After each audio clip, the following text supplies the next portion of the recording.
That's the look of this evening here on Thames. Don't forget, it continues at 11:40 with our visits to Wentworth Prisoner Cell Block H.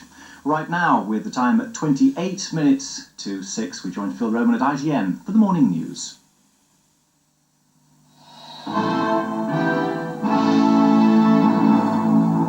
Good morning, it's 5:30 on Tuesday, the 16th of April. This is ITN's morning news, the headlines. The Bush administration has been accused of looking the other way, while up to 1,000 Iraqi refugees die each day near the Turkish-Iraqi border. President Bush is to ask Congress for more money to help them. Iran says Iraq has sent a brigade over its border to occupy an area 2 miles inside Iranian territory. It protested to the UN. And Soviet President Mikhail Gorbachev has arrived in Japan overnight. He'll be asking for Japanese aid to boost the ailing Soviet economy. We'll have a news update later, but now reports from abroad in the world news, first seen last night by viewers overseas.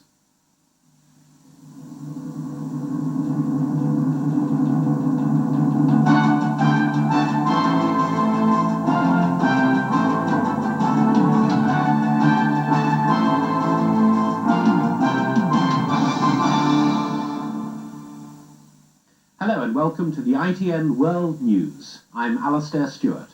We'll be bringing you the top international stories. The headlines. Inside Iraq, the Kurdish resistance is still holding out against Saddam's troops. The woman who hopes she can help one Romanian child beat leukemia. And the international community sets up a bank to rebuild Eastern Europe. First, deep inside northern Iraq, Kurdish rebels are still fighting Saddam Hussein.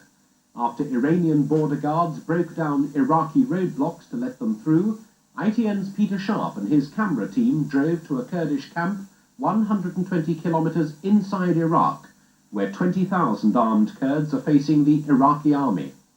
And tens of thousands more Kurds are expected to rejoin the rebels as soon as their families have found safety outside Iraq. Thousands of hungry refugees surrounded our helicopter, pushing dangerously close, looking inside for supplies of food and medicine. But the huge crowd were to be disappointed. We were carrying only diplomats and politicians, flown in to make their own assessment of the worsening conditions.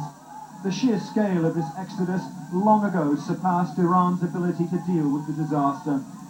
At the border it was chaos, as refugees fought among themselves over a dozen tins of powdered milk, all that was being offered to people who travelled days without food. Just the sheer human misery, I'm just appalled by it.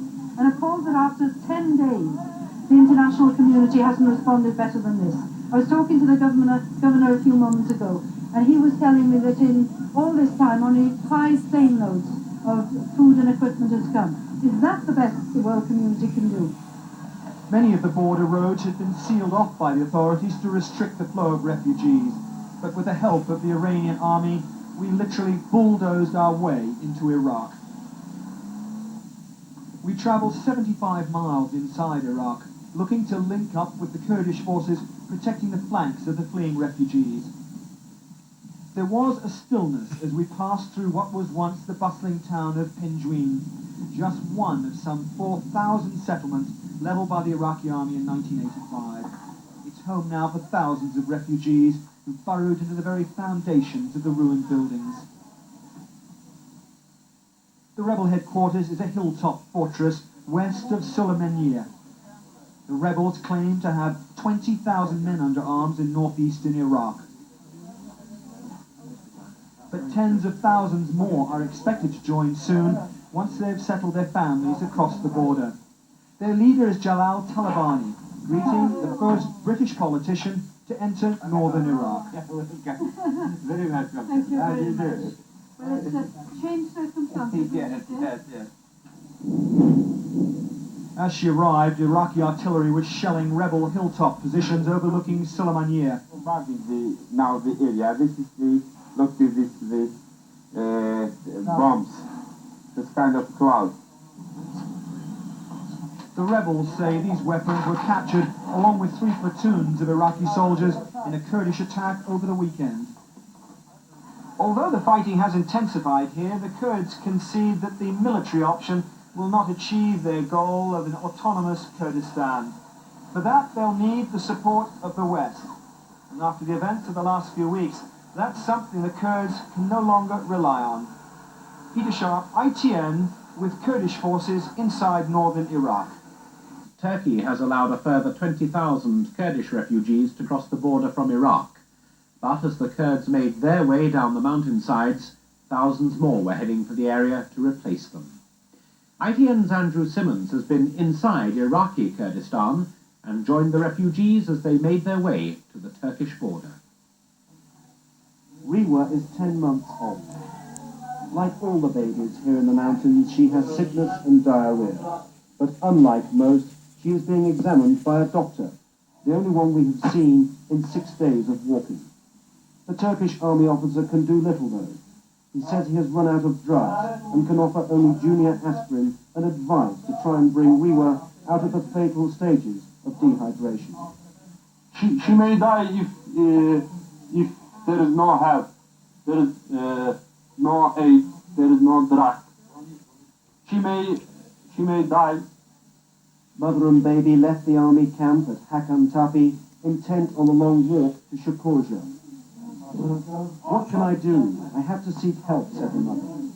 But little Rewa is unlikely to survive that walk. Shukurja, their destination, may be a border town, but to reach it, these Kurds have to walk for 3 to 4 days on mountain tracks inside the Turkish border. We have seen many refugees with food from the relief airlifts, but unlike this one, most people said they had to walk up mountains to get to the supplies. Relief aid, most of all medicines distributed here on the ground, would save thousands of lives. This schoolteacher had brought his own bag filled with drugs, but has used most of them trying to save other lives. I have many, but I've got so many people in the road, they were sick, and I gave them some help. Most of the children are suffering from diarrhea and rash of skin and vomiting, and so many people died in the road, and I saw many of them. Kimo Abdullah was a city man from Dahoud, wealthy by Iraqi standards. He introduced us to his family, his wife, a chemistry lecturer, a baby, and 3 young boys. They are ill-prepared for mountain conditions. With so many others, this has been a striking factor. We have seen so many people, intelligent, articulate, but with no idea of how to survive here. It is the Kurds who are from rural areas who have better chances of survival. But as we walk closer to the border crossing point, the accounts of death and suffering in all sections of Kurdish society remain depressingly similar. This is the final border post the refugees cross.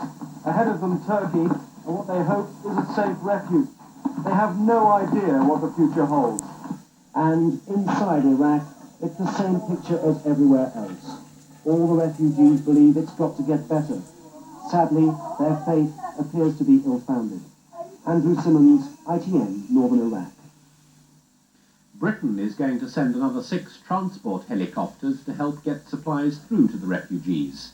America's helicopter airdrop is being stepped up after some supplies dropped by plane missed their targets. This Turkish army base at Silopi is about to become the springboard into the mountains for the American relief effort. Hundreds of tons of food are already arriving here by road. Silopi is at the foot of the mountains where the Kurds have their refuge. Tents are here for the thousands of troops who will run the airlift. Today, helicopters were taking the food to the refugees. Only a few